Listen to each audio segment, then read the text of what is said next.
I'd like to acknowledge the local custodians of the land in which we meet this evening and honour elders past, present and emerging. I'm Mel Wilkinson from the Hunter New England Central Coast Primary Health Network. Welcome everybody to our Living with COVID event tonight. It's one of our last ones for the year that's so far scheduled. So welcome everybody, and I want to thank the presenters for being here with us tonight, because I know how busy everybody is and we really appreciate the time you've taken to be with us, so thank you. Just some brief quick housekeeping. There will be a survey at the end of the presentation, so I strongly encourage you to complete that. That's how we get our data, and your feedback is really important to us. We are being recorded this evening. It will be available in the Education Library, and a copy of the presentations will also be there in the coming 24 hours. Strongly emphasise that you use the questions box. We'd like this to be as interactive as possible, and this is your chance to ask the questions that you want to ask. So without further ado, I'm going to now hand over to Dr. Tony Merritt. He will go first with his presentation, and he'll be taking answers straight after his presentation. So if you've got any answers for Dr. Merritt, could you pop those in, and he will answer them at the end of his. And then I'll be handing over to Dr. Michelle Redford, who'll be facilitating this evening. So I'll hand over to you now, Tony. Thank you. Okay, Mel, thanks very much. Great to be with everyone. I apologise, I'm just here at the front end of the program, so I won't be able to stay for questions at the end, but look forward to bringing you a brief Hepa update. And my heavens, it is a crazy and interesting time. So I'll just bring that up. Hopefully you can see those slides now, Mel. Yep, all's good. All right. Just want to be able to see that myself.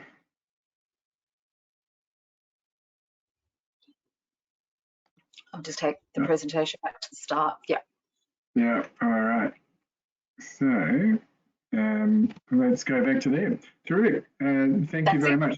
Look, here's the thank you very much. This is the New South Wales Hepa curve from this morning, and clearly what's underway is a really significant resurgence in COVID activity across the state. It's particularly pronounced in the Hunter, so we'll see that in the next graphic in just a moment. But this is COVID's taking off, and the vast majority of this is very likely to be Omicron. So we're in for a really busy time, and it's taking off in a way that at a rate that we haven't seen previously. It's going to have a really significant impact on us all.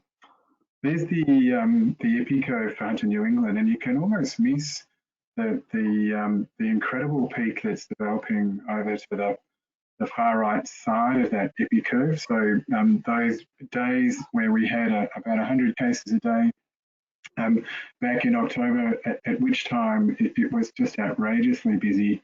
We're now looking back on nostalgically with well over 200 cases yesterday, and we will very comfortably exceed that today with numbers to be announced tomorrow. So it's an extraordinary uptick. This is Omicron in action, and we know it's incredibly infectious, and that's exactly what's playing out in front of us. It's quite extraordinary that last week we had days with single-digit case numbers, and we're now 200 and well north of that today. So it's taking off in a truly exponential fashion, and in a way, despite the waves that we've weathered, there's not been anything quite like this. And so that's a really key message for me for all this, a strong heads up. We're getting that in the kind of media and announcements, but Omicron is very widespread in Greater Newcastle. We're seeing very substantial impacts. You'll have heard in the media about large transmission events, extraordinary attack rates at some of those functions. So, for example, the Argyle House one, which many of you will have heard about, something like 650 people in attendance, and already we know of more than 200 cases. So it's almost, we don't know of any event where there's been that attack rate and that absolute number of people impacted at an event, and that's Omicron in action. There's a series of those, but of course it's the time of year when people are having their end of year gatherings, the Christmas functions, and the impacts are flowing throughout the Greater Newcastle community are very substantial indeed. So look, a really key heads up. Omicron is widespread in Greater Newcastle. It's coming to other parts of Hunter New England and the Central Coast and the rest of New South Wales. Really important that we're ready for that. Some data, all of these numbers get so rapidly out of date, but the numbers for New South Wales are from this morning. So the confirmed numbers, that takes a while to come through. That's whole genome sequencing. We get the suspected data from that S gene dropout, the PCR indication, which is very, very strongly associated with Omicron. So well over 300 Omicron isolates, but that's a great underrepresentation. So there's a lot more Omicron around than that. And in Hunter, New England, just 2 genomically confirmed Omicron isolates, but we have hundreds and hundreds of Omicron. But we are very safely assuming that just about all of the recent COVID cases in Greater Newcastle are Omicron, and we're seeing those transmission dynamics playing out. So obviously, widespread transmission very widely internationally, so well beyond those South African areas that we heard about initially, so the UK, USA, and Europe. So we're learning a lot about Omicron. The definitive answers to some key questions are yet to be absolutely resolved, but I guess these are the 3 key features that we're all interested in: transmissibility, virulence, and immune escape. And so from a transmissibility point of view, we're seeing that incredibly short doubling time, the really steep takeoff internationally and locally in Australia. And it's clearly highly transmissible, and we're seeing that in young people, we're seeing it in double and triple vaccinated people. So very transmissible. I have just lost my screen. Am I going back to the start there? Can I check? So, no, there we go.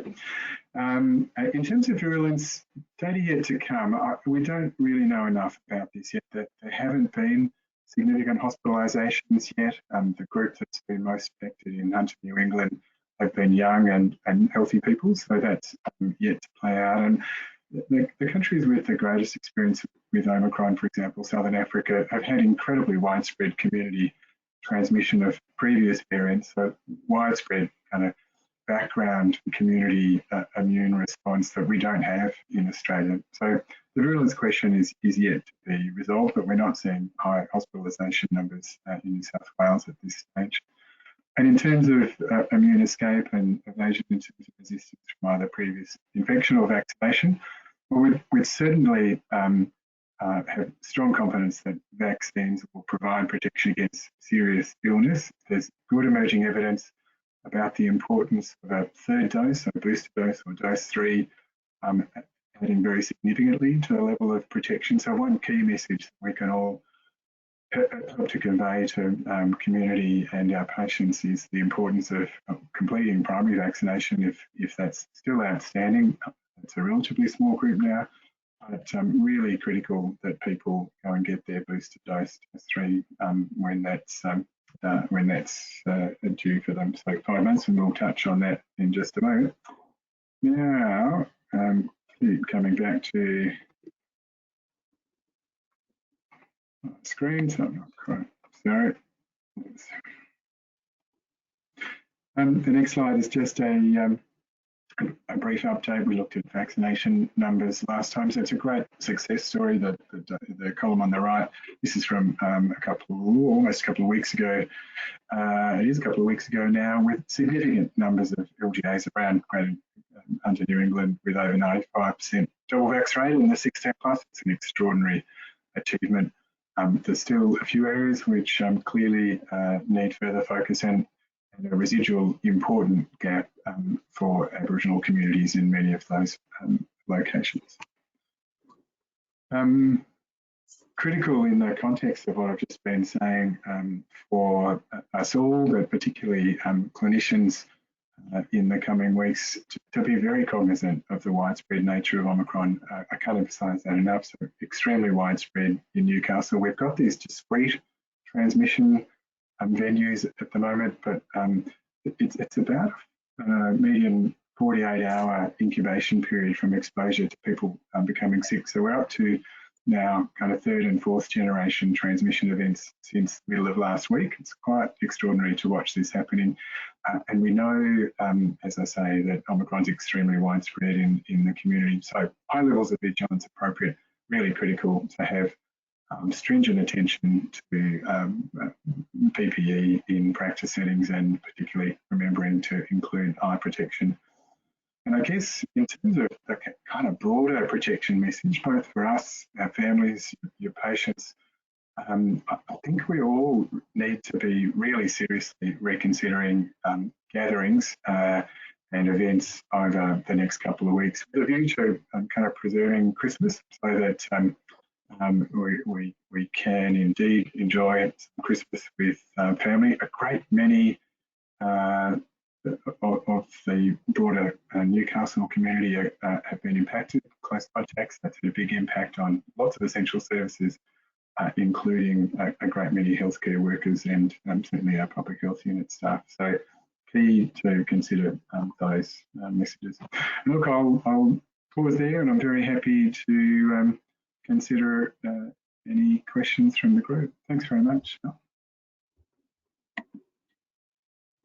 Thanks, Tony. I'll hand over now to Michelle for the questions. Hi, thanks, Tony. Thanks for taking the time to come and join us, and for that really quite concerning update, but important messages for all of primary care as well. So we've only got a few questions, so I'll just fire away. So the first question is, where can we find the best information about definitions of contacts, close contacts, and how to manage those? Yeah, look, it's actually a very evolving story, and so even within the public health unit, and the staff are dealing with this every day, we go to the New South Wales Health website, and just a simple Google for New South Wales Health close contact will bring up a link to the latest fact sheet. It's being revised again tonight, as is the case fact sheet, so that advice is quite dynamic in the face of this rapidly increasing Omicron wave. So straight to the New South Wales Health website is the advice, the answer to that important question. Thanks. Excellent. And I think sometimes we've downloaded some of these things onto our practice software or other places, and they go out of date so rapidly, don't they? That the key thing is to... Yeah, we all get caught, right? Because it's been so dynamic, and using yesterday's fact sheet, if you haven't checked ABC, sometimes does bring you undone. So it's really important to be looking at the latest link, and particularly flagging quite a significant change overnight. We believe there'll be redrafted in terms of the advice. So we'll need to all be looking at those tomorrow. Okay, so that's a job for everyone first thing over their coffee in the morning. So the next question is, what, if any, is the place of rapid antigen testing? Look, it's an important question. Can I answer a different question first? I think it's really critical that people have a PCR test when any significant public health decisions are being made. So we almost never base our decisions on a rapid antigen test, and we absolutely require a formal PCR test for decisions about deciding, whether people can be released, for example, from a period of close contact quarantine, and determining case status. So can't emphasise that enough when people are making important decisions about management of themselves and their patients. A PCR is absolutely critical. Look, there's an evolving role for rapid antigen tests, but they are problematic in some important ways, and the role is kind of maturing. So I think really important that we think of rapid antigen tests as screening tests, that they're not reliable diagnostic tests. And they probably have their greatest utility in settings where they can be applied repeatedly over a series of days. And the great problem with rats is that the rapid antigen rats is that they have a lower level of sensitivity, and so there's a real risk of missing true infection. But you can have false positives, but on the whole, we haven't seen a great deal of that. If you've got someone with symptoms and an epi connection exposure and a positive rat, then very reasonable to assume that they've got COVID and do a PCR test straight away.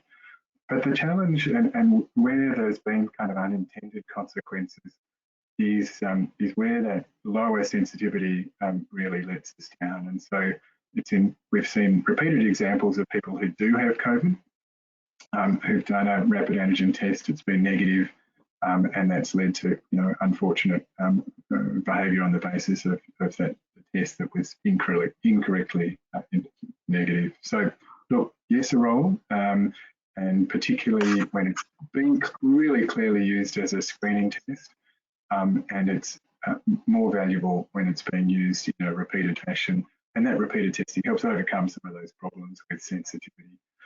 But I will circle back in terms of giving people advice if they're making important decisions, or if it's a decision involving yourself or the public health unit, it must be a PCR test. Any decision around contact status, release from isolation has to be based on a PCR test. So it's a really important question. Thanks. So if they've got any symptoms, PCR all the way. RAT is only for kind of asymptomatic screening. I know some practices were trying to get people to do antigen screening like as a kind of condition of entry or those sorts of things, so for asymptomatic patients, I think. Well, it's really complex. If you know you're in a diagnostic situation, go straight to a PCR test unless for some reason you're really constrained. Like they really found their place in Europe when the laboratory systems were being completely overwhelmed and they needed to come up with other alternatives, and they've found a niche in some surveillance settings where people are being tested every day. But if it's a diagnostic circumstance, go straight to a PCR test. Now, a rat's more likely to be positive if someone has symptoms and has COVID. The sensitivity is increased, and the sensitivity in asymptomatic people is lower because the prior probability of having COVID is lower, of course. So those are complex messages for people to really understand at a community level. So I think proceed with wariness. It's a screening test. It has a limited place. Thanks for that. That's really helpful. So there's one other question for you, and then we probably can let you go. So this is from I think Katara Family Practice. So hi Tony, we have a number of staff members who have household contacts that have been told they're close contacts. I'm finding it really hard to find consistent information about what restrictions need to be in place for those staff members. New South Wales Health Fact Sheet suggests that fully vaccinated healthcare workers do not need to self-isolate but must not attend a high-risk setting during the contacts isolation period, although their employer may do a risk assessment to allow them to return to work. Can you offer any advice? Look, it is possible for this to get confusing very rapidly, so it's a great question. I think the key issue, obviously, close contacts are people at high risk of developing COVID, and the challenges we all know is that people become infectious for up to 48 hours before they develop any symptoms. It's a really challenging scenario you can't pick somebody and reliably know they don't represent a risk to you. So close contacts, particularly with Omicron, anyone who's a close contact in Newcastle at the moment has been exposed or likely exposed to Omicron with its high transmissibility. So, that sets our kind of vigilance level and care levels even higher. First thing I'd say is it's really important for close contacts to isolate effectively away from the rest of the household, and that's an important decision-making step in terms of implications for the rest of the household. And as long as that close contact can isolate away completely separately, and particularly after their first test is back and is negative, then other household members who aren't exposed, and as I say, once that first test is back negative, can go about their other activities. There are some special circumstances in Newcastle at the moment, given the concerns about Omicron and transmissibility. So around those three big transmission venues, so Finnegan's, the next, the medical graduation ball, and Argyle House, we've required that we've invoked the concept of secondary close contacts, which has not been used greatly locally, but for household members of those close contacts, given the extraordinary attack rates that we were talking about earlier, we've required that those household members all get a test and isolate until everyone in the house is negative. So that's a kind of variation on that advice. But I think part of the question might also have been, look, if there's a close, what's the story for close contacts and returning to sensitive settings? So if you indeed are a close contact, then a fully vaccinated, we'll all be fully vaccinated, I appreciate. So as a fully vaccinated close contact, the key isolation period, 7 days with an early test and a day 6 test, and release from that strict isolation after day 7 if you're well and those tests are negative. But with the proviso that you don't return to sensitive settings, which would include healthcare settings. So that's a real challenge. There's a great many healthcare workers in the hospital system, for example, who are close contacts by virtue of the venues we were just talking about. And so healthcare facilities have the capacity to do a risk assessment around those people in that second week, and might make the judgment to allow close contacts in that second week. So the 7 days of strict isolation, 2 tests negative, perfectly well, may allow people to return to healthcare settings with appropriate kind of risk mitigation measures in place, like where they're working, use of PPE and so forth. So I wonder if that has addressed the question, because I think there are multiple kind of elements. Michelle, does that sound like we got there? I think there were lots of different bits in there. I mean, I think one of the things is, in the community, who counts as a healthcare setting, so a lot of these things are written with an idea, I think, about hospitals, and then you're like, well, I'm a podiatrist. Does that apply to me? Can somebody come and return from overseas and enter a healthcare setting of the podiatrist or of the general practice or of the pharmacy, or what's the definition? Because I haven't seen a definition. No, and it's not strict, and we won't get one tonight. That's right. But I think there's discretion there. The same principles apply, right? So that first week is critical. And look, what we're seeing at the moment is generally in that the incubation period for Omicron. What we're seeing is at the shorter end. We haven't been going long enough to see the tail. So that 7 days with a day 6 test, if people are well and test negative, that's going to be pretty reassuring. And then there's the capacity for locations to do a risk assessment during the second week, and that's what's happening in public hospital healthcare facilities. So that's open to others as well. I suppose that links into, if people have returned from overseas and they have their initial isolation period and then they're out in the community, but they can't enter a healthcare setting as well. Yes. So that's confusing for people. Yeah, I think it really is. And of course, it's overshadowed by the Omicron considerations now too. A great many of the people importing COVID with them from overseas will, of course, be bringing Omicron along. And we hope to pick that up in those early tests for that group. But it's a group definitely at higher risk and worthy of taking care with. I suppose the linked question to that is, what's the quickest time frame from exposure to becoming infectious and with the risk of transmission to someone else? So yes. What's the time frame? Yeah, no one knows the answer to that question, but it's critical we make decisions around that every day. We think it's unlikely, it's shorter for Omicron than others, and there's some international evidence that it may be as short as 12 to 24 hours. So we would only discount the first 12 hours after a discrete exposure as a time when people can't be infectious, and consider every time beyond that as potentially infectious. Okay, so that's helpful. There's a question, what happens when masks come off tomorrow? What was the question? So sorry. What happens when masks come off tomorrow? Will we remain on amber alert? Well, personally, I'm on red alert, and I thought the hospitals were going back up to red alert.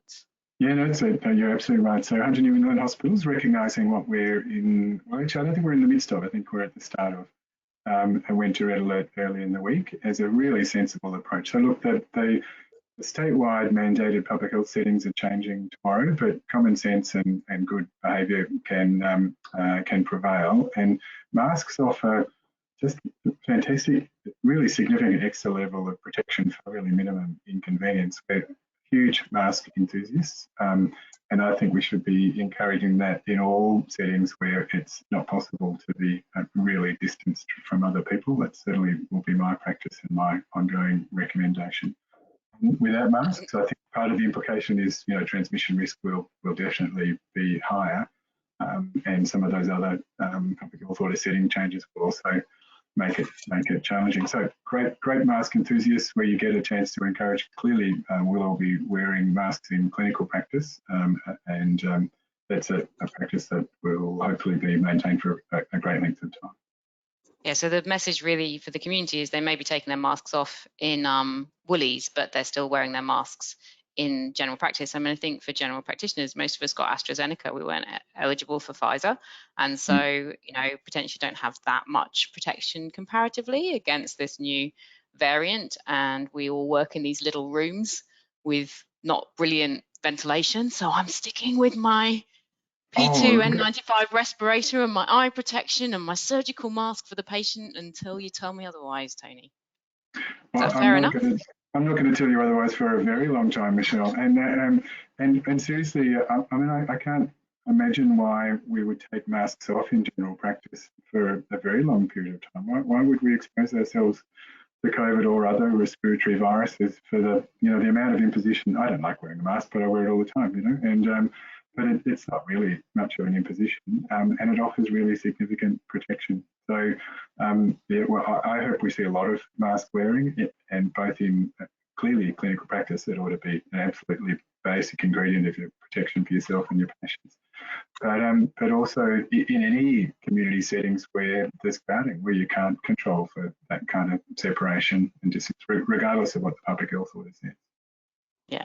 Okay, and then there was one question about Hepa filters, I think, portable filtration in the clinical rooms. I think that comes up every time, and it becomes quite a complicated answer from memory. Look, it won't be too complicated for me because it's not an area of expertise. But the general principle is that kind of air changes and filtration have a massive impact on infection transmission risk, and so. Ventilation by whatever means, you know, if it's natural and so forth, obviously helpful, but air changes through a HEPA filter make a really significant contribution to decreasing transmission risk, but no more technical than that, I'm afraid, for me, because it's beyond my expertise. Yeah. Good. I won't make it any more complicated than that. That's marvellous. I will resist the urge to complicate things. Some more questions about vaccination, which we'll get to maybe later at the end. We won't keep Tony here for that. How do you do a risk assessment in the second week? From Fiona, I think that's the question. Is, you know, what would you take into account? I think you were saying sort of, you know, if the contacts are all negative over the first week, then yeah, I guess there's that's a couple part of things. it. Yeah, what's the situation that you're trying to solve? So if you know, that the basic calculation for hospitals is often is this person critically required to run a clinical service that will otherwise not be possible? You know, so there's the kind of, what are you trying to achieve by bringing a person back in? Can you reasonably wait another week and be completely sure? Levels of risk around their particular exposure circumstance. There'll be times when, you know, you just assess the risk as being great to high. You've obviously already established that they have no symptoms and they've tested negative several times. And then in terms of mitigation measures, it might be a range of things. You know, it might be different roles away from vulnerable people. It would certainly be really strict use of PPE at all times. And there might be a program of surveillance testing. So, for example, you know, a PCR every 72 hours, for example.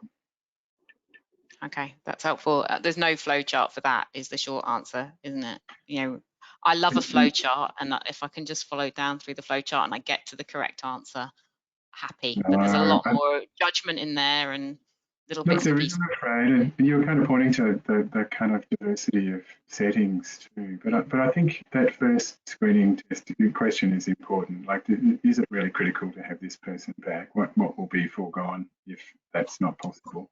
And then you're weighing the risk of introducing COVID against that.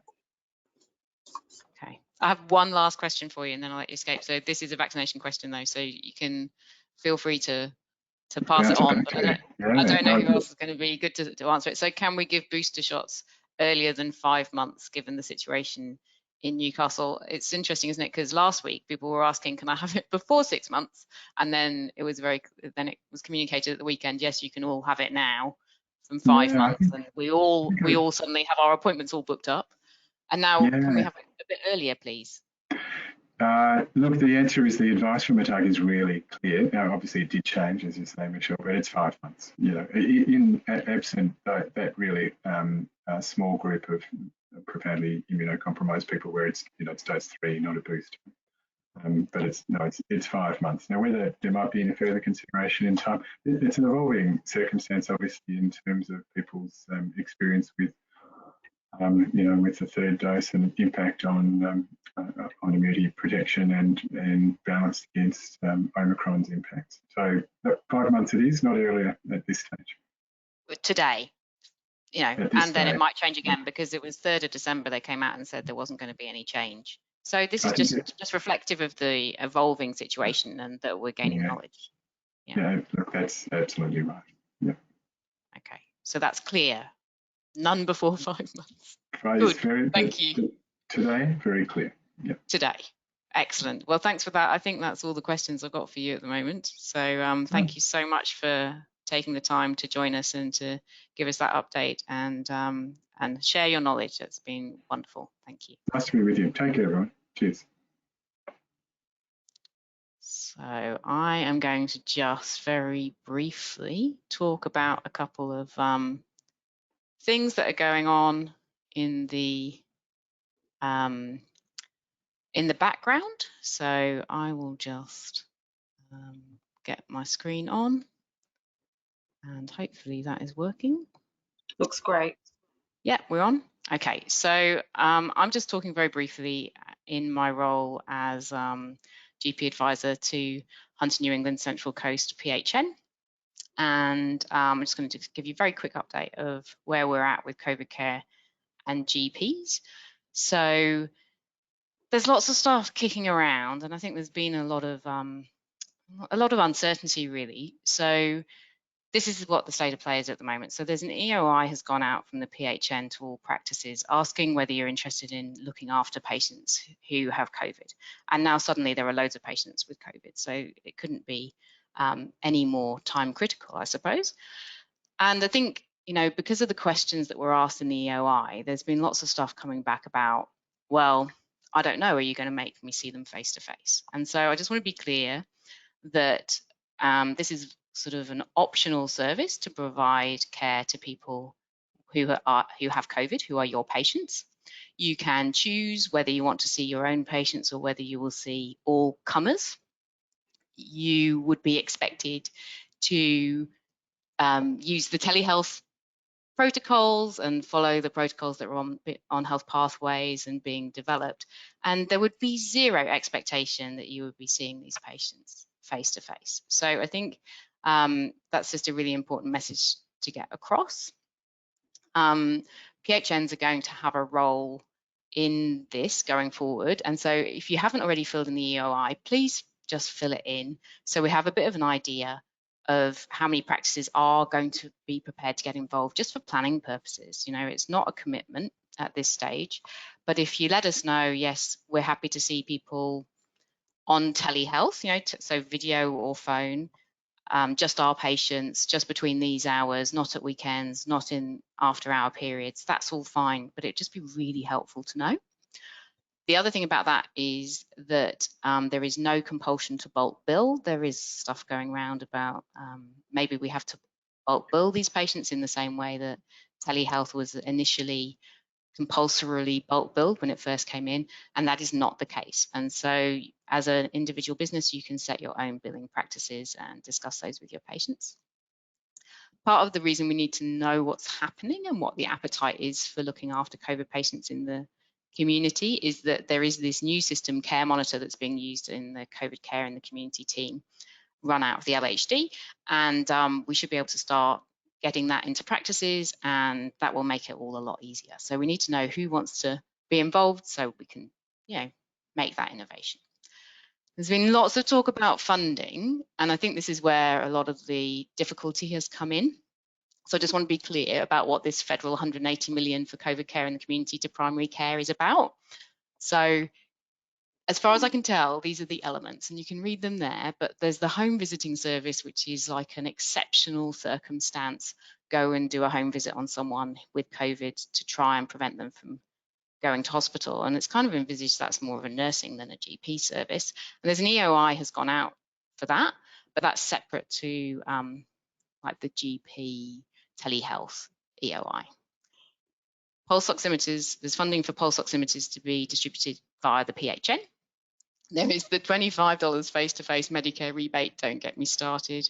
Hopefully, you know, we're not using that very often. It's not compulsory to see patients with COVID face-to-face. There is money for health direct triage and referral, because that's how patients are going to get directed to general practice and also to the LHD teams. There is some PPE potentially available from the national stockpile for people who are seeing COVID patients face-to-face, but see point above. There's money for health pathways, and the health pathways teams locally have been really active in getting all of this stuff together and continue to work on that all the time. And so if you don't know what health pathways is, or you haven't seen health pathways, now is the time to find out. There's also continued funding to the GP respiratory clinics, and they've continued image-based prescribing, which hopefully none of us are doing, because we've got e-scripts now, which are much better. So as you can see, there is no block funding to primary care. There is no additional Medicare rebate for primary care. There is no anything extra to actual practices. And so this is built on telehealth rebates and Medicare rebates and your own billing practices. So I just wanted to make that clear. So I am on this panel. So the Hunter New England Central Coast PHN has set up an advisory panel with 10 GPs. Hopefully we're a diverse gang who everyone will have some representation. So that's the names of the people who are on there. We've only just started meeting, but we have a voice, and we intend to use it and to represent GPs and primary healthcare teams at the PHN when these decisions are being made. So that's it from me, really. I'm going to hand on to Cohen, Dr. Cohen Butters, who is leading the Pediatric COVID care in the community effort from the LHD, and he's going to talk to us about pediatric management of patients with COVID. So thanks, Cohen. I will hand over to you. Fantastic. And I shall disappear. I'm happy you can see my slides okay and hear me. Just please let me know if there are any. Looks great, Cohen. Looks great. Fantastic. I've just been on call today, so apologies for running a bit late, but had I not said anything, you probably didn't notice. I think Tony's given a really nice introduction to the current situation. And I think if COVID-19 has taught me anything, it's to be humble, and that actually the advice you give one day might be incorrect. So I've never been in a situation in which things have been moving so rapidly. So I'm a new general paediatrician in Newcastle. I'm based at Newcastle Private as well as John Hunter Children's Hospital, and trained in Melbourne as a paediatric infectious diseases physician. So it's certainly the time to be alive as an infectious diseases physician, and we've found more work than we've ever been looking for. Part of my role on returning to Newcastle has been in working with Dr. Sharon Ryan, who's the Director of Medical Services for John Hunter Children's Hospital, and Kath Graham, who's the Manager for Ambulatory Services, to really mobilise a fantastic team of people to provide community-based care to children and their families with COVID. So tonight I was hoping to talk about that experience and also touch on some of the learnings, to touch on the clinical course.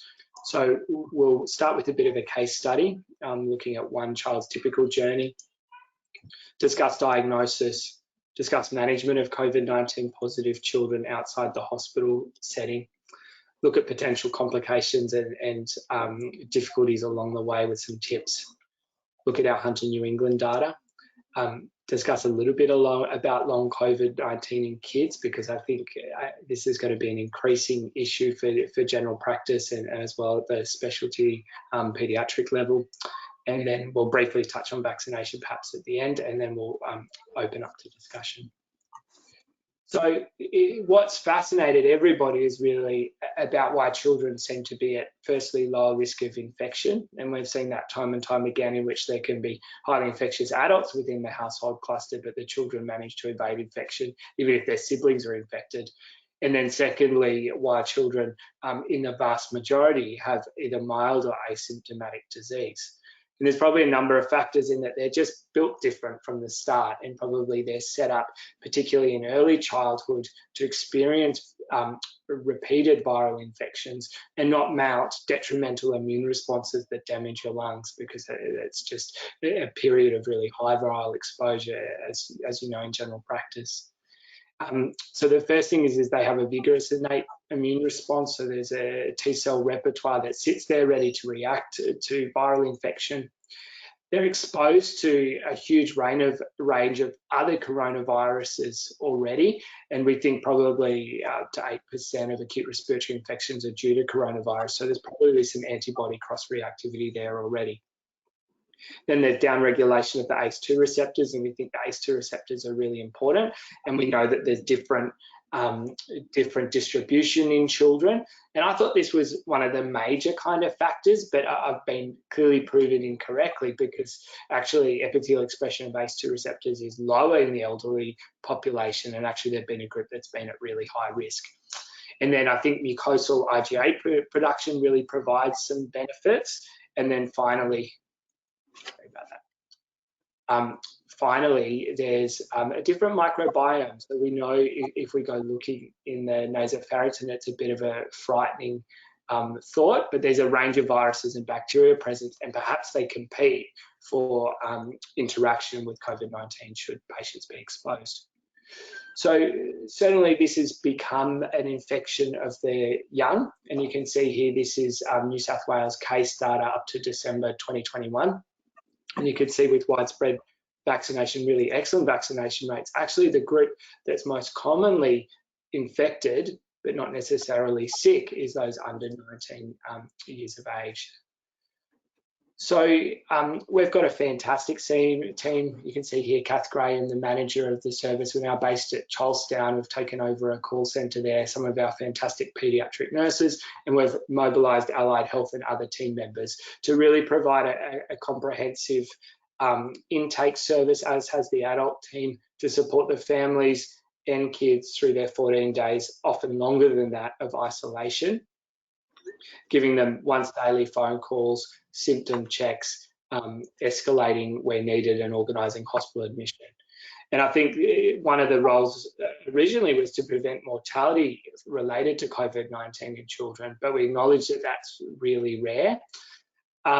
Ultimately, I think we've played a really important role in preventing hospital presentation and admission in children with COVID-19. I think we've been able to provide lots of acute symptomatic care, but there's no reason that couldn't be provided at the general practice, recognising some of the factors that Michelle just touched on before.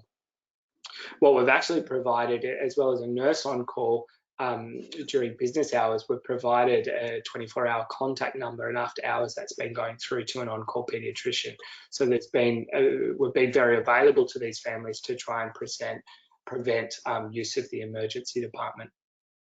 Then the third aspect of our care has been ensuring access to healthcare for COVID positive children, and sometimes that's just been working out how to get a regular script for their typical Ritalin medication or whatever they might be on, but that's actually really crucial at that time period in which the whole family is in isolation. Or there's been other aspects to their healthcare, such as getting enhanced mental health support.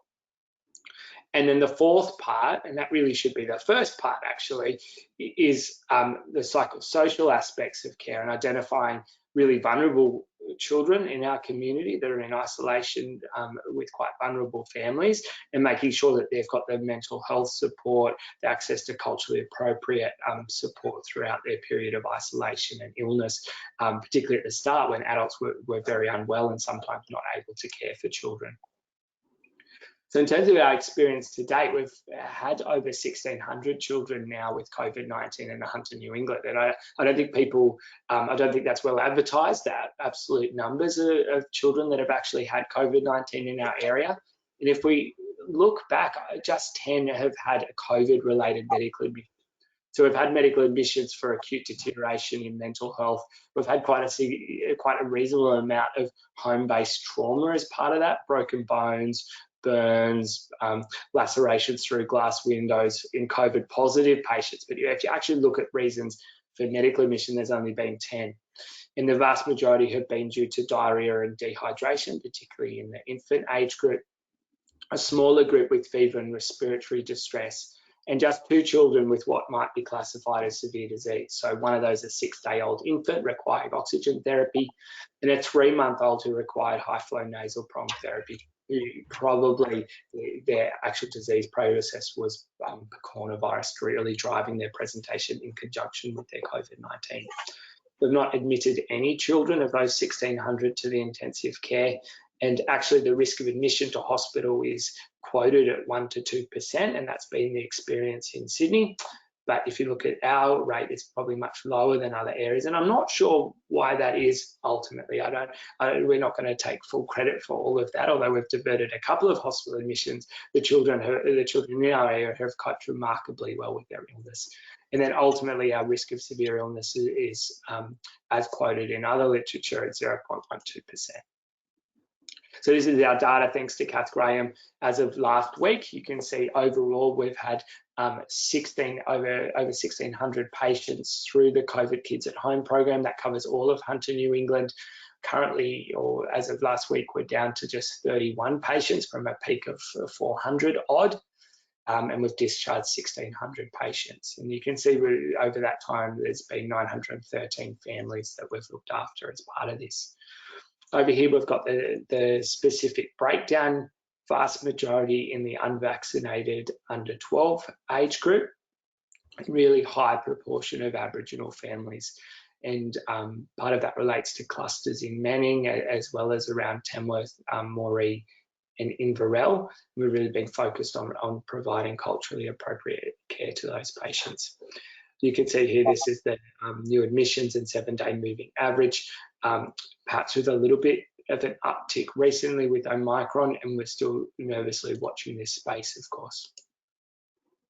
So we'll discuss a case study. So this is my son, and he gets dragged out for every presentation, but this is young Edward, who family is a close contact. He develops some mild respiratory symptoms, has a swab by our home swabbing team, who a referral comes through. They go out to the home, take a respiratory sample, and that's found to be positive.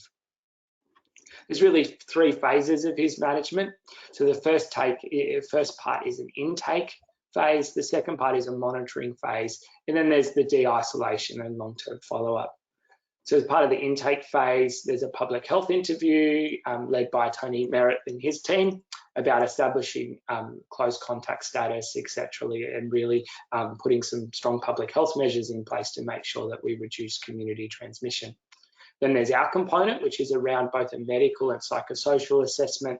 Then there's the ongoing monitoring, the de-isolation at the end of their probable 7 or 14 days, depending on which criteria they meet, and then potentially arranging follow-up.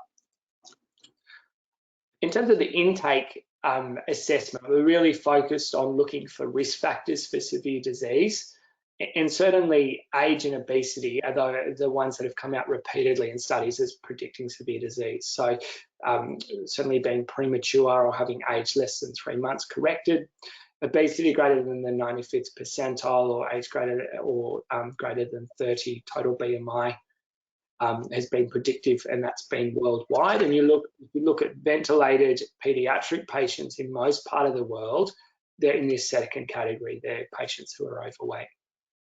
Then there's this broad group of kids that have got pediatric complex chronic conditions, and that's accounted for the vast majority of pediatric deaths in Australia.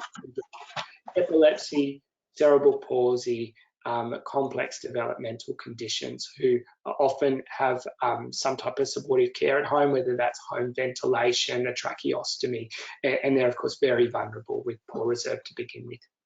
Severe asthma, and really that's defined as frequent ED presentations or need for steroids, type 1 diabetes, and remarkably immunocompromising children. That particular group is underrepresented, so we really think it's those with severe T-cell disorders, so active untreated HIV, organ or bone marrow transplant recently, and within 5 years of chemotherapy, but really probably active chemotherapy are those groups that are at high risk. You can see here, this is from JAMA, and this is a study of 43,000 kids. You can see much higher risk of hospitalisation in those with type 1 diabetes, much higher risk of severe illness, admission to intensive care if you've got obesity, type 1 diabetes, epilepsy, those paediatric complex medical conditions. But what we've found is really important, of course, is the holistic care and really identifying early on the psychosocial risk factors, because they tend to predict much more than the medical risk factors, be a predictor of likelihood of needing to come into hospital at some stage for difficulties within the household and lack of support. So factors like having a single parent caregiver, large household, or social isolation, particularly a mental health condition. So accessing NDIS supports, and I have to say many providers have been really good at ramping up what they're able to provide and wrapping around families while they've been in isolation.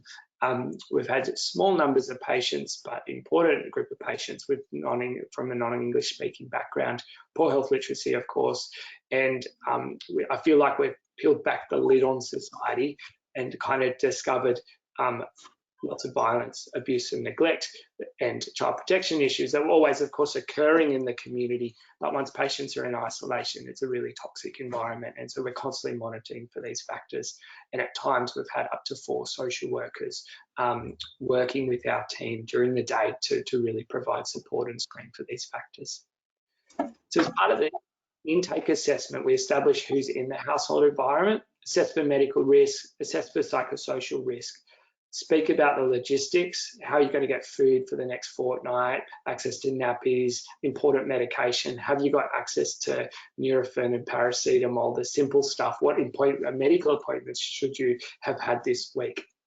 And then we have a communication plan, looking at their English. Care Monitor has been useful with families, being able to automatically text, automatically provide symptom reports. And then we develop a bit of a care plan looking at who we're going to need involved, and whether that's the Aboriginal support worker, mental health supports, or NDIS. And then it's been really important for us to have an emergency plan, to really have a plan in place, particularly for single household, single carer families. What's going to happen if that person becomes unwell? Who's going to be able to call the ambulance if the adults go downhill really quickly? In terms of monitoring, we've categorised patients into low, intermediate and high risk, and that really shapes how many phone calls they're going to get. So in the low risk group, we provide initial phone calls, mostly up to day 7, and then might go to 3 daily phone calls. And the medium risk group, we typically would provide daily phone calls. And in the high risk group, we're really providing nurse-led phone calls in the morning and probably a paediatric medical, either a registrar or consultant review in the afternoon. So I think we're really providing high-level care to these patients, but I think that's how things started from the very beginning. And I think there's other models of providing this care. So looking at disease overall in kids, actually up to 42% have been reported of having no symptoms, and that data has been repeated with Delta variant, and we'll watch this space for Omicron. The median duration of symptoms is out to 6 days, but a much more mild illness in children. Adolescents can have a more adult type presentation in which they have much more respiratory symptoms, much more chest pain, and a longer duration of symptoms. Sorry, let's just jump forward. In terms of the risk of mortality and risk of hospitalisation, certainly if we compare it to the age 18 to 29-year-old group, which in the US has been the group that's experienced the highest number of infections, you can see the risk goes up dramatically of both hospitalisation and death, but actually very low risk overall in the under 18 age group. Ultimately, there's very limited specific treatment that's been studied or approved in children for management of COVID-19. So really the focus is on symptomatic management and monitoring for symptoms. In a select group of patients, we're using inhaled budesonide for symptomatic disease in those that have got risk factors. And really, we're talking about those with asthma, obesity, or those complex conditions, but we've been quite limited in using that. But there is a recommendation there from the national guidelines to use that. In children that have got asthma who we think have got poor control, who are already on a preventer like fluticasone, we're simply been increasing them to 2 puffs of their fluticasone twice daily to provide some maintenance and try and reduce their symptom duration. And that's continued for 10 days or until resolution of their symptoms. And then we've not given sotrovimab, but it is recommended for children over 12 years and weighing at least 40 kilos. And I'm aware that that's been given both in Sydney and Melbourne to children who have got significant risk factors who are not in hospital and not yet requiring oxygen. So we're constantly screening to look whether patients might benefit from sotrovimab. There's a number of common symptoms that come up every day during our phone calls. The main one is fever and dehydration, and that's particularly in the young children. But we're always monitoring for inflammatory complication of PIMS-TS, which is a Kawasaki-like syndrome that I'll talk about in a minute. Chest pain is very common. Breathlessness is actually pretty unusual overall. So I think certainly in young children where we've experienced breathlessness is often an alternate cause. So we always keep a very broad differential. Rash and conjunctivitis, particularly late in the illness. Children have a range of rashes related to COVID-19, chilblains, urticarial type lesions, really unusual macular papular rash that are mostly attributable to COVID-19. But certainly we're looking for the Kawasaki disease type rash later in the illness to think about PIMS-TS. And then syncope and postural symptoms is again quite common in the adolescent age group. So the main complications are dehydration, COVID-19 pneumonia. There's been rare reports of encephalitis. There's well-reported complication of myopericarditis, and certainly that's well reported with the vaccine, as you'd be aware. And then this inflammatory condition that we will refer to as PIMS-TS, but is also known as MIS-C. Then the other complications that we're always monitoring for are secondary bacterial infection, and then the issues of delayed access to medical care and management of chronic health conditions. And that's actually been a big part of our workload of treating kids' cellulitis or boils or their secondary bacterial infection or whatever that's happening in the home for them during that period. And then monitoring for exposure to virus neglect.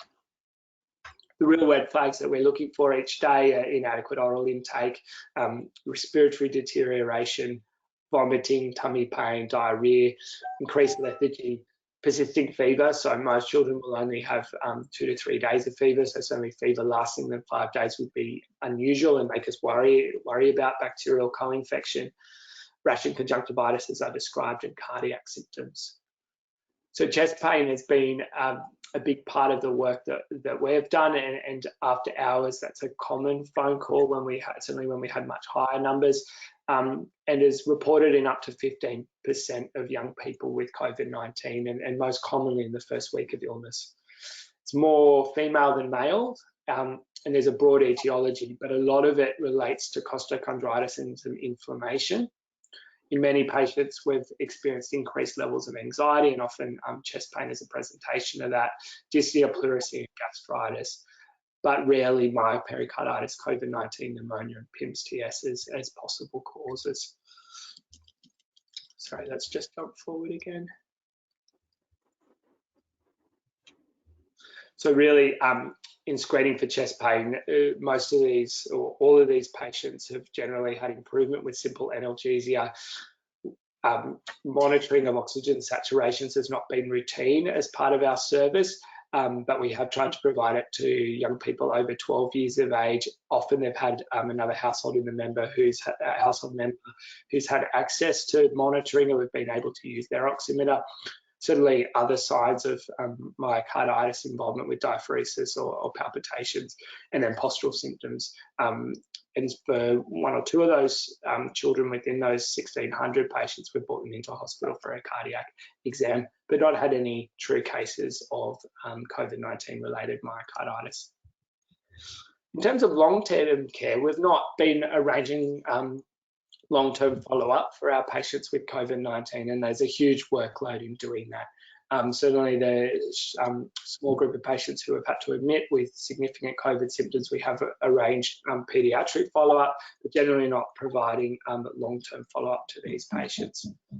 A major issue worldwide has been paediatric inflammatory multi-system syndrome temporally associated with SARS-CoV-2. And it's a bit of a mouthful, so you can see why PIMS-TS fits a bit better. This is a serious delayed post-infectious inflammatory complication, and the exact etiology is not really well understood, but it clearly follows a pattern of being 2 to 6 weeks after infection. So it's often when people think they're recovered.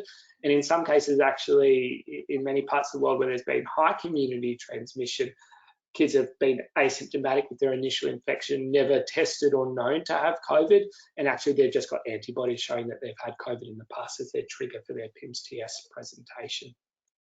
The estimates are a bit unclear, but it's thought to occur approximately 1 in every 4,000 to 5,000 cases of COVID-19, and that would explain why we've not had a case to date in Hunter, New England, but there's been 2 cases in Sydney. The features are there's clear overlap with toxic shock syndrome related to staph or group A strep, as well as Kawasaki disease. But at the core, you have to have fever. There has to be no clear alternative course. You can be COVID positive or negative via PCR. Typically, you would have positive COVID antibodies, and the typical clinical features are of myocardial dysfunction, conjunctivitis, lymphadenopathy, diarrhea, abdominal pain, and particularly abdominal pain and diarrhea as part of a prolonged fever seems to be characteristic of this syndrome in young people. In terms of long COVID, this is really an evolving area. Probably the best paper is by Zimmerman and Curtis. It's a systematic review published earlier this year in September, looking at the studies to date about whether young people had persistence of symptoms beyond 8 weeks. The best of those studies is Stevenson, which had follow-up out to 12 weeks, because it did have a large number of patients, so 3,000 patients in each group. And they had actually a case control study. And you can see there that actually in 2/3 of patients, yes, there was long COVID symptoms, but actually really high symptoms that might be compatible with long COVID, even in the control group. And that ultimately reflects, I think, the level of distress, the social disruption that's occurred during a pandemic, meaning that if you ask young people whether they have a headache, abdominal pain, don't want to go to school, there's actually really high rates of reporting of those kind of symptoms. So we're a bit stuck at the moment in terms of defining long COVID-19 in kids, and I do think in a small group of kids there is going to be a syndrome with a chronic fatigue syndrome type overlap. But we're challenged by an unclear case definition, a lack of control groups in many of these studies, the difficulty of interpreting self-reported symptoms, and across the studies to date, variable follow-up periods. I'm reassured by the data that's coming out of the UK. So when I last looked at this, there was over 26,000 adults and young people that they've had follow-up for, followed up right out to 16 weeks. And I think importantly, very few children had persistence of symptoms beyond 8 weeks. And actually there really wasn't much of an increase in patients with COVID-19 compared with control participants at the 12-week mark. That's certainly not true for patients over 60 years of age, and definitely not true in those with health conditions who often experience a deterioration in their health and persistent symptoms that may be compatible with long COVID. So back to our case study. So over the last little bit, we've covered the process from diagnosis, public health interview, assessment of both medical and psychosocial risk, the kind of monitoring we're doing in terms of symptom check, but not providing oximeters to the majority of patients, and then the process for de-isolation and conditions to think about on follow-up. COVID-19 in kids is common, and it's been very common throughout Hunter, New England, especially those who are currently unvaccinated. Focused on assessing medical and psychosocial risk, mostly an asymptomatic or mild disease, and I think we've got the data to prove that now for the Delta variant. Chest pain is a common presentation in up to 15%, but fortunately mostly benign. And it's important that we're supporting these families as a family unit to care for children at home, but monitoring throughout that 14-day period, and particularly during the first 7 days for markers of deterioration. There's some resources there. So firstly, the National Living Guidelines. Also, 3 really important papers by some ID colleagues. So the first is a summary of the COVID-19 treatment recommendations in the MGA, and hot off the press, 2 really nice discussions of indirect impacts and epidemiology of COVID-19 in children in the Journal of Pediatrics, and a second paper that follows on that covers many of the same points I've covered tonight in terms of disease spectrum and management. And I'll stop there. There's my email. You're always welcome to email me with any questions. Thank you so much. Thanks, Cohen. That was great. Really helpful to go through that whole process, and I'm sure we will have some questions. If you're able to stick around for the Q&A at the end, that would be marvellous, and we'll have the whole panel on board. Is that okay? Of course, Michelle. Thanks for having Wonderful. me along. Thanks so much. And we're going to hand over to Dr. Victoria Payne, who's going to be talking about the Antigen experience. And I'm delighted to have you here, Victoria. I'll hand over to you. Thank you. Can you see the screen okay? Looks great. Okay, great. So Antigen is a community-controlled Aboriginal health service, and it provides culturally appropriate care with a focus on health promotion and community participation. The model of care that's adopted is holistic, and you can see from the range of services available that primary care, GP services, are only a component of that overall team approach. The service area is quite large. We have medical staff permanently at Inverell and Armidale, and visiting services to Tinga and Glen Ennis. Although the reach is regional, we do have finite resources, but very good local knowledge, very good local networks, a very quick response time, and we can be very flexible with service delivery. But this is in the context of having a limited workforce and resources. We're directly responsible to the community, so there is less bureaucracy, but there's more direct accountability. The community that we serve is a high-risk community and an under-vaccinated community. You all know the issues to do with Aboriginal health, with the gap in life expectancy, etc. But looking specifically at risk factors related to COVID, indigeneity itself is an epidemiological risk factor. There's also a high prevalence of chronic disease and of comorbidities, and people live in communal and crowded living conditions, which of course increase transmission risk, as does the very high proportion of young people in the population. The rural location has all of the issues associated with that everyone's familiar with, and access to healthcare is compromised simply by geographical distance. Perhaps one of the most important factors is that the local Indigenous community is still significantly under-vaccinated. If we look a little bit more closely, what we see is that this is a community with low incomes, high unemployment, high proportion of disability, relatively low internet connectivity, as I mentioned before, a young population, and living in large households. Addresses are often wrong. This has implications for direct patient care, also for contact tracing and indeed for vaccination rates. It's a mobile population, mobile within neighbourhoods, but also predictably mobile, for example, when there's a funeral. And there are long-standing patterns of mobility that exist, for example, between Armidale and Kempsey.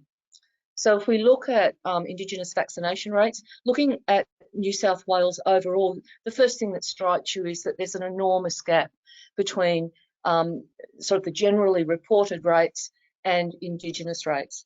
The other thing too, of course, worthy of note is that the Indigenous target is higher, and in part that takes into account the fact that this is the population period, the population pyramid is very heavily weighted towards the younger age groups. Looking at local estimates, we can still see that there's a gap. That gap there is probably just under 10%, and Tenterfield will stand out as an LGA with particularly low rates, but indeed Glen Innes and Inverell, and to a lesser degree Armidale, also have low rates. So what we learned from these vaccination rates is that Indigenous rates fall significantly short of target. There's a big gap between Indigenous and non-Indigenous rates. Our in-house analysis has identified particularly low rates in the 12 to 15-year-old age group, and the LGAs with the lowest rates listed there are, not unsurprisingly, in the Armidale service area. Again, our in-house analysis can identify localised pockets of under-vaccination that are missed by the lower resolution that you get when you use LGA estimates, and Tingha would be an example there. The other thing that's interesting, of course, is that these rates provide us with the rates that the government is using for decision making. Our experience, as I think, which is common, I think, for everyone, is that the pandemic has been dominated by a sense of uncertainty, and there's scientific uncertainty, there's political uncertainty, and in that context, community education is absolutely critical, and it remains an ongoing priority. It wasn't really until the outbreak that our clinicians were even aware of community care in the community, COVID care in the community, but once we made that link, we had very good liaison. We had a lot of support. We were linked in with information networks, and that was really helpful. Not knowing positive results through formal channels, who was hospitalised, etc., that was a problem. Overcome to some degree by local networking, but the formal networks, there was a real resistance to the sharing of clinical information. Misinformation, we all know, has been a big issue. Of course, in the Indigenous community, there's an historical background of mistrust. If we put poison in the flour, Lord knows what we're putting in the vaccine. So we all share, I think, a fear of the unknown and an aversion to compulsion, but this is being exploited, particularly in social media. And there are some church groups and organised anti-vax groups that are targeting Indigenous communities. There is a suggestion that some of this targeting is intentional, and certainly some of these groups can be traced back, for example, the freedom fighters, to groups based in the United States that have links with white supremacist organisations. So that's a nasty aspect to this. There's also, of course, confusing messaging coming from the government. The AstraZeneca information was a real debacle, but also this concept of COVID normal that's being used now is also confusing, because in that sort of the social messaging is conflated into sort of the healthcare setting. And of course, all of this becomes expressed in vaccine hesitancy. The vaccine rollout, Indigenous people were of course prioritised on paper, but in practice this didn't really occur. And we can see that around the country, outbreaks that are occurring in Indigenous communities, the allocation of resources is chasing those outbreaks around the country. It's equally clear that AMSs are in no position in terms of resources to manage a vaccination program of this magnitude, and the support and additional resources that have come from the local health district and PHN have been truly essential. And one of the best examples, I think, of collaboration in this time has been the collaborative vaccination clinics. And they've been absolutely vital in improving vaccination rates. And that's particularly the case for small, isolated communities that can get missed. And so we're talking about places like Ashford and Dulunga, and indeed even Tingha. So a very fine example of collaboration that has extended the reach of vaccinations, particularly to Indigenous people in this rural setting. We have had an outbreak. That outbreak, of course, was, in Moree and Armidale and Inverell, but particularly in Tingha. And it was, of course, totally predictable. We had an outbreak in Sydney where vaccines were diverted to Sydney and where the control on regional travel was poor. And then we had the outbreak in Western New South Wales where predominantly Indigenous people were affected. So there was a certain inevitability to this November outbreak. And as it occurred in the Indigenous community, it really made to some degree a mockery of a lot of the formal health advice. So if you have people who live in crowded and communal living conditions. Advice to isolate at home simply doesn't carry any meaning. So we did also go through a period of lockdown. We had both a positive patient and a positive staff member in the clinic. And so we did revert exclusively to telehealth for a period of time, which is a very, it's a significant thing to do for the service and obviously very significant for the community. The information about this outbreak and these cases became available on a Saturday morning on a weekend, and Antigen really were the first responders. And in terms of providing both food, going out and doing swabbing, advising people of their need to keep home. Deb, our CEO, and one of our senior nurses were did that on the weekend. The SMO stayed and was reviewing video footage and trying to identify contacts and the level of risk, communicating with the public health unit, doing contact tracing, organising for staff testing in the following week.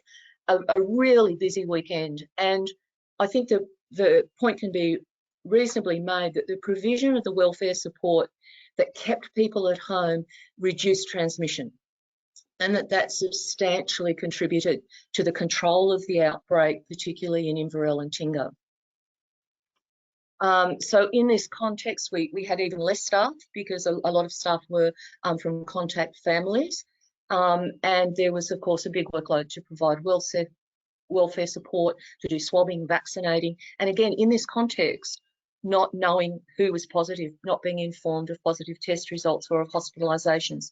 Now, that was overcome to some degree by the use of local information networks, but I think the failure to formally share that clinical information is definitely a problem, and it's an ongoing problem. Having said that, the local health district has gone to probably greater lengths than other locations in New South Wales to address that problem, and have developed systems to try and overcome it, which have been partially successful, and I think that should be acknowledged. There are some practicalities. There are gaps between policy and practice. One of the obvious ones is that patients don't always tell the truth. It's not that people are maliciously lying, but they sometimes will misunderstand and sometimes have other priorities. They have other values. The example I'm thinking of is a woman whose disabled son needed to be transferred from hospital and she wanted to go with him. So she didn't want to talk about her COVID status or her test results. There's a low health literacy, and clearly this can result in people being misclassified as low risk. The reliance on indirect methods of communicating like SMS is fraught with difficulty. Home addresses are inaccurate and they're going to stay inaccurate. The assessment of the numbers of people in households is frequently inaccurate, and people, as mentioned before, frequently have an inability to isolate. Food and medication supply are vital in keeping people at home and reducing transmission. And in terms of medication supply, Antigen holds some people's medications. Depot medications would be a very obvious example. And there were examples of people who left home in order to get medication. Underneath all of this, of course, there are cross-cultural differences in how people operate. And so if you allocate food, that food is likely to be shared. You might be allocating that to 2 people, but it may be being shared in a household of 10. So there are a lot of problems with communication on the ground. There were a lot of collaborative opportunities that were taken advantage of, and the collaboration worked very well. And that's particularly obvious for vaccination and swabbing, but also for supporting people in quarantine and for information sharing in terms of where people were located, their medications histories, and linking people up to information networks. Antigen had an advocacy role in some cases in terms of translating the needs of people who were isolating to the support groups. There were, however, opportunities missed. Pre-outbreak planning, especially the allocation of roles, and this is probably something that remains to be fully addressed. So there was initially some confusion about who was doing what and who was responsible for what. This was to a large degree overcome because Armigen is very flexible, and it does have good local networks, and it does have good communication with the community, but it is an important issue to address. So communication in general, the sharing of information, particularly clinical information, remains an issue. Clinicians usually share information within the umbrella of consented sharing of information. And so impediments to sharing information about COVID status and whether people are isolating, whether they're in hospital, I think this is actually now becoming embedded in Care Monitor and access to Care Monitor as we move towards COVID care in the community. And I think that's a failure, and I think it remains an issue to be addressed. There are some issues with infusions. They weren't administered at Inverell, and so there were transport issues in getting people to Armidale. And just that reminder that concerns about confidentiality issue are simply overcome by consenting. It was very clear by the end of that outbreak that there was a lot of pandemic fatigue, both in the workforce and in the community, and that's manifesting itself as a reluctance to wear masks or social distance, and questioning of the need for any ongoing precautions in the clinic. And there are workers who are definitely showing signs of burnout. As the government, the governments have decided to open up the broader society and reduce controls on community transmission, they're using this term COVID normal and giving social messages that really undermine our efforts to push vaccination and to continue to encourage caution. So for us now, the question is, how do we provide services to a group that we know are vulnerable, who are under-vaccinated, who are high risk, as the broader society is moving to COVID normal, and government messaging is working against us because it's downplaying risk? We don't have a cheap, accessible screening tool. So how do we provide services? Yes, we can ask screening questions and we can have people being seen in tents outside and such. But I think, do we require PCR tests? Do we use RAT testing? Across AMSs and indeed across general practices in the state, there's a wide variety of approaches, and that highlights the fact that there actually is not clear guidance on the best way to provide clinical services in either general practices or in Aboriginal medical services. So in some places, the approach has been extremely strict. So for example, at the AMS in Dubbo, they require a negative PCR test 48 hours before a face-to-face consult. Otherwise you get telehealth, and if it's an emergency, you go to the hospital.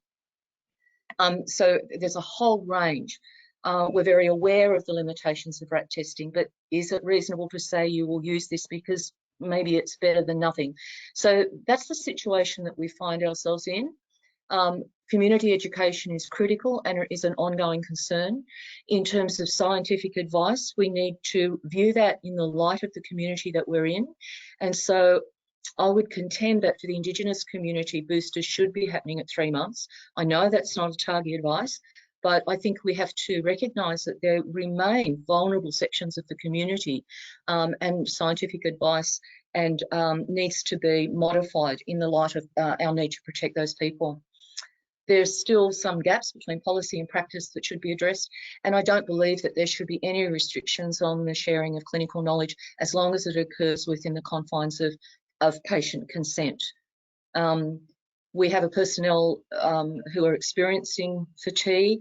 We have a limited workforce anyway, and now we find ourselves in a situation where we're opening up with a high-risk population who's under-vaccinated and desperately seeking some kind of social normality.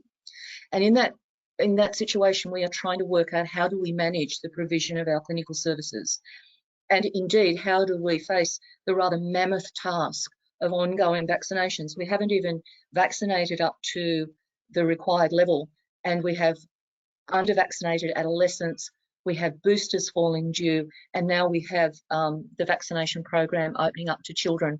So we face a lot of continuing challenges. So thank you very much for listening to my tirade this evening, and I hope that we can answer any questions, and if you have some suggestions or advice for us, it would be certainly gratefully received. Thank you.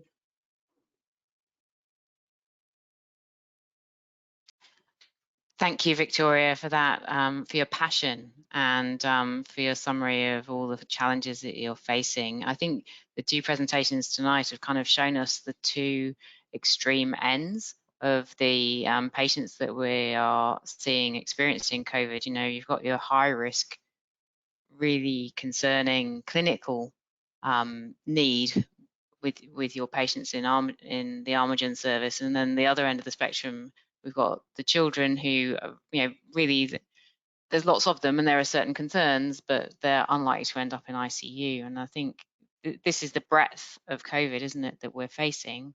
I don't know that we have many answers for lots of the challenges that you're facing, but I hear you, and I think we'll open up the panel to questions, and if anyone has any comments or questions from the panel, we'll start there. Is anybody else there?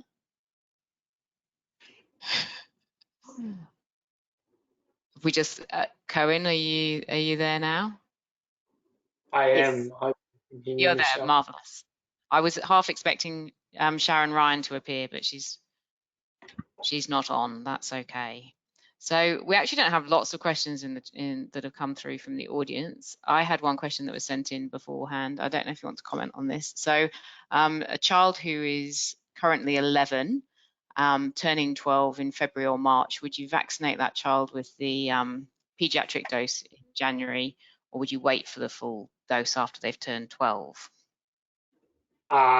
Good question. I don't think there's any good evidence around that in terms of what the appropriate dosing is. I think if it's borderline, so the dosing is as per their age at the time they're due for their vaccine or you're about to give the vaccine. I think just given where things are in the community, I'd be giving them the dose that they're eligible for at the time. Yeah, good answer. And then by the time they turn 12, they get the adult dose for their second dose after 8 weeks, presumably. So, okay, that's great. I think there were a few questions came through about really about what's going to be happening into the future with COVID care in the community. I mean, I've got a question for you, maybe Cohen, about visiting and how much of this work was done by telephone or video, or, you know, within the Kids at Home team. What are the sort of modalities? We almost, so almost all of it has been done by telephone.